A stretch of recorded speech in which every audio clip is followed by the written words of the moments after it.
Warahmatullahi wabarakatuh. Alhamdulillahirabbil alamin wa bihi nasta'inu fid dunya wad din wa ala alihi wasallam walhamdulillahirabbil alamin. Para ibu-ibu dan bapak-bapak sekalian, saya harapkan ketenangan dalam masjid.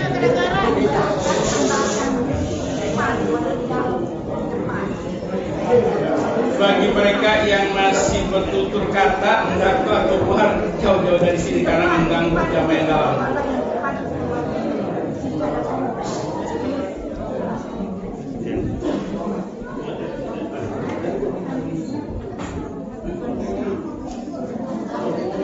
Insya Allah saya akan teruskan pembicaraan saya kemarin, tapi tidak terlalu lama insya Allah.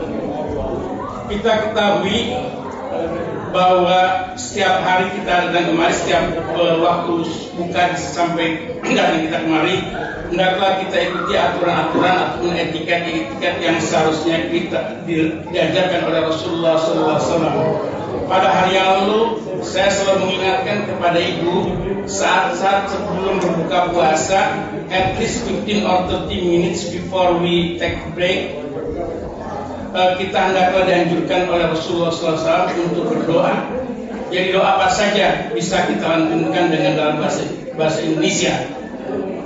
Dan kalau yang kemarin itu saya ajarkan adalah Allahumma ati riqabana wa riqaba abaina wa ma'atina minan nar. Kita memohon kepada Allah agar kita dibebaskan ibu kita dan keluarga kita semuanya daripada api neraka. Itu yang pertama kita mohonkan. Yang kedua juga setelah buka puasa kita dianjurkan membaca doa dhahabad dhama'u wa qalatil qulubu wa sabatal ajru insyaallah. Lapar dan haus sudah hilang, tenggorokan telah basah, dan Allah insyaallah akan tetapkan pahala yang mendatang. Kemudian juga saya pesan kepada semua jamaah yang menikmati makanan futur, makan berbuka, hendaklah jangan lupa kepada orang yang membawanya. Kita tidak melupakan kebaikan ataupun dharma mereka kepada kita semua di sini. Selalu dianjurkan dengan doa-doa yang singkat, tapi itu adalah merupakan ekspresi rasa thankful kita, rasa terima kasih kepada orang yang melakukan atau membawakan untuk buka puasa, yaitu Allahumma at'im man at'amani wasqi man saqani. Allahumma at'im man at'amani wasqi man saqani. Ya Allah, berikanlah minuman kepada orang yang berikan minuman kepada saya, berikanlah makanan kepada saya. Jadi itu doa tertuju kepada orang yang berkhidmat untuk menyiapkan makanan berbuka. Doa itu bukan semata-mata untuk mereka saja, kita pun insya Allah akan dapatkan doanya. Poinnya artinya kalau kita berdoa untuk kebaikan kepada orang, itu pun doanya akan kembali kepada kita. Kemudian juga saya anjurkan, saya pesankan kepada ibu atau bapak-bapak, kalau ngambil sayur, terutama bakso atau menapanya, jangan terlalu banyak sayurnya ataupun yang lain-lainnya. Karena yang saya lihat, yang saya perhatikan dengan mata adalah mereka ambil sayur, kemudian kuahnya banyak, nggak dihabisin, kemudian ditumpahkan ke tong sampah. Bukankah itu adalah merupakan suatu tindakan tidak syukur kita kepada orang yang menjawab? Bahwa itu adalah merupakan suatu hal yang sangat naif sekali, sangat tidak baik sekali. Karena Pak Mubazir, innal mubazirina kanu syaitan. Sungguhnya mubazir itu adalah daripada perbuatan-perbuatan syaitan. Yang berikutnya, kita sekarang sudah masuk kepada hari yang ke-9. 9 ya. Tentunya kita harus lihat pada diri kita masing-masing, apa saja yang sudah kita dapatkan. Apakah ada rasa kenikmatan kita dalam beribadat atau tidak? Kalau kita merasakan kenikmatan yang ada dalam dari kita, kenikmatan beribadat, berarti iman kita bertambah. Itu adalah merupakan satu anugerah yang sangat besar kita kepada Allah Subhanahu wa taala. Contohnya adalah ketika kita imam misalnya membaca doa yang panjang ataupun membaca ayat-ayat yang panjang, itu ayat-ayat Al-Quran yang panjang, itu kita dengarkan, kita mendapatkan pahala apa yang dibaca oleh imam. Berarti hendaklah kita bersabar kalau kita merasakan kenikmatan kita dalam beribadah. Tapi kalau kita merasa pusing ataupun berat dan lain sebagainya, isu ini ada hal yang salah. Mana yang salah? Perlu kita perbaiki lagi, yaitu ketika menjelang untuk menghadapi bulan Ramadan ataupun bulan awal Ramadan ataupun Ramadan sekarang sudah masuk. Kalau sudah masuk Ramadan, apa yang harus kita bereskan daripada kekurangan-kekurangan kita itu? Yaitu kita banyak-banyak beristighfar, memohon ampun kepada Allah Subhanahu wa taala.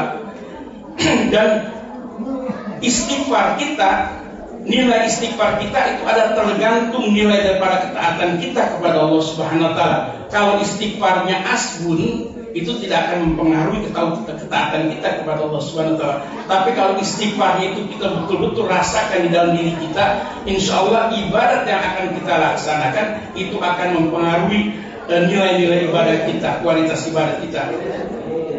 Dan juga hendaklah kita sibukkan hari-hari yang tertentu, hari-hari dalam bulan Ramadan ini. Nilai dirimu ini tergantung pada hari ini, bukan besok. Jika engkau telah mengoptimalkan amalan-amalan hari ini, tak akan menyesal manakala kerugian di hari berikutnya. Jadi kita optimalkan. Jadi jangan tunggu besok, besok aja nanti kita baca ini baca ini. Tidak, kita optimalkan apa yang harus kita laksanakan sebagaimana mestinya. Itu yang sangat penting sekali. Dan juga kita mendekatkan diri kita kepada Allah Subhanahu wa taala dengan bertobat. Tobat yang paling tepat adalah ketika saat-saat menjelang waktu sahur.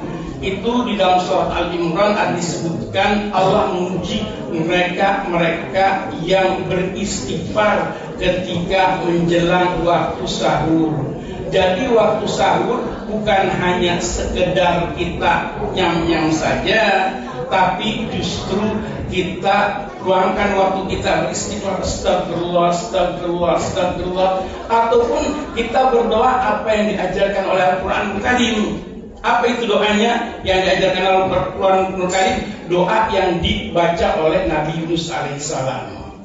La ilaha illa anta subhanaka inni kuntu minadh dhalimin. La ilaha illa anta subhanaka inni kuntu minadh dhalimin. Itu kita lantunkan terus, karena dengan banyak kita beristighfar itu memudahkan kita untuk menuju pada hari esok dengan melaksanakan ibadat semaksimal mungkin.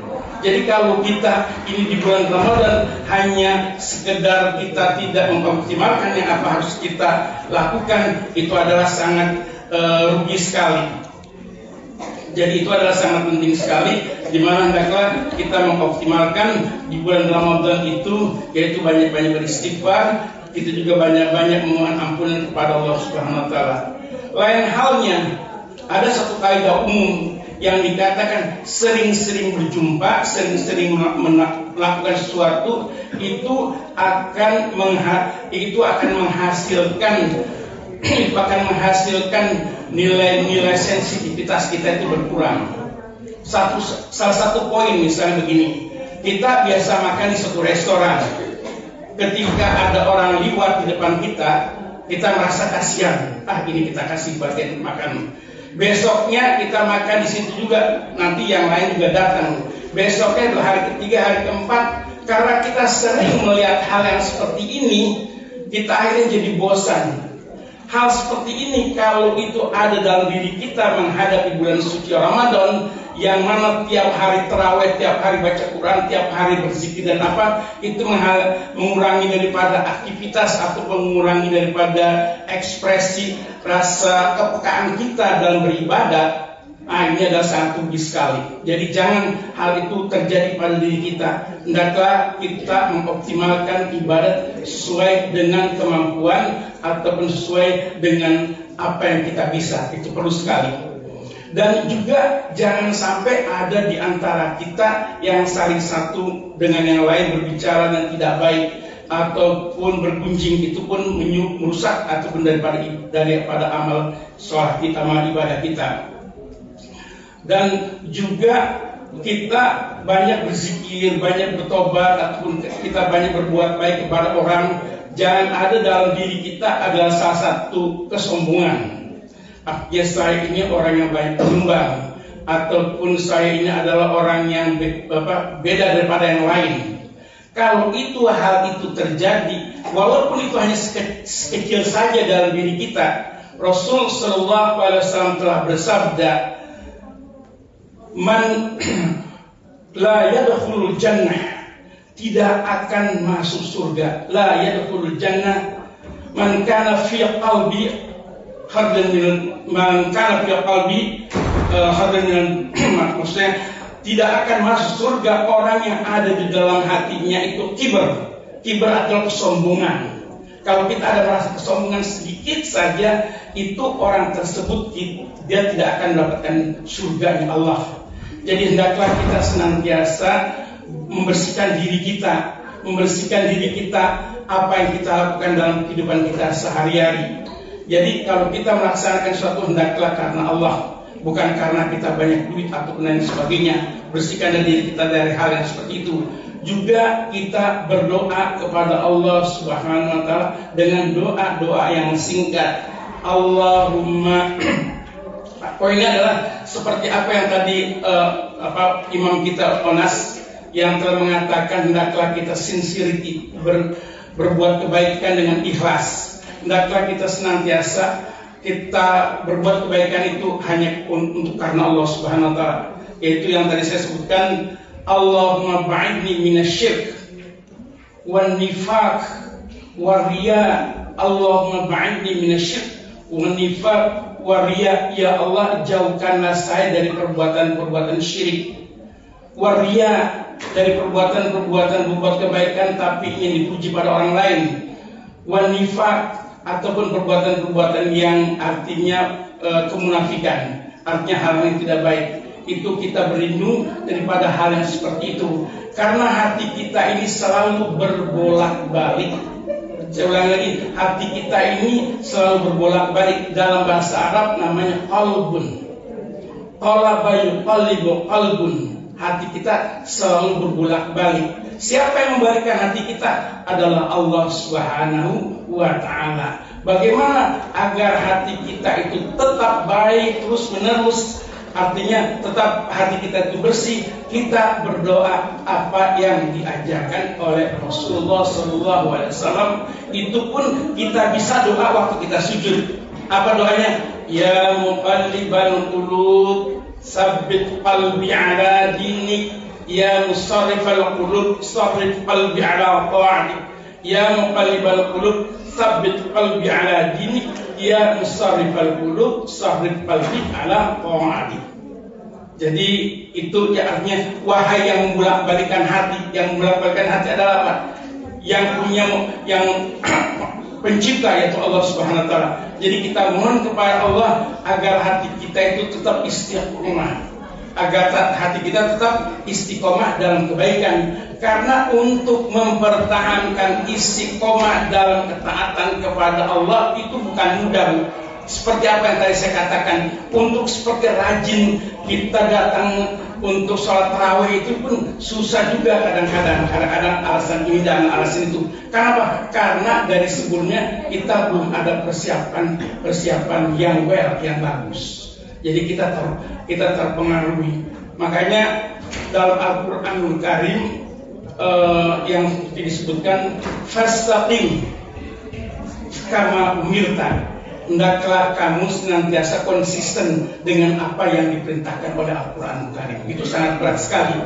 Jadi ini mudah-mudahan ada manfaatnya buat kita sebagai suatu pelajaran, agar kita senantiasa istiqomah dalam melaksanakan ketaatan kepada Allah, agar kita tidak terpengaruh dengan hal-hal yang negatif. Jadikanlah Ramadan yang mulia ini Ramadan yang bisa kita gapai, yang kita bisa ambil manfaatnya semaksimal mungkin, agar kita senantiasa rajin baca Al-Quran, berzikir dan berdoa kepada Allah Subhanahu wa taala, sehingga Allah cinta kepada kita dan kita dikategorikan orang-orang yang muttaqin. Mudah-mudahan hadis singkat ini ada manfaatnya sebagai bukannya, dan lebih kurangnya saya mohon maaf. Mudah-mudahan kita semuanya mendapatkan faedah daripada bulan suci Ramadan, mendapatkan puasa yang baik sekali. Amin ya Allah. Wabillahi taufiq wal hidayah. Wassalamualaikum warahmatullahi wabarakatuh.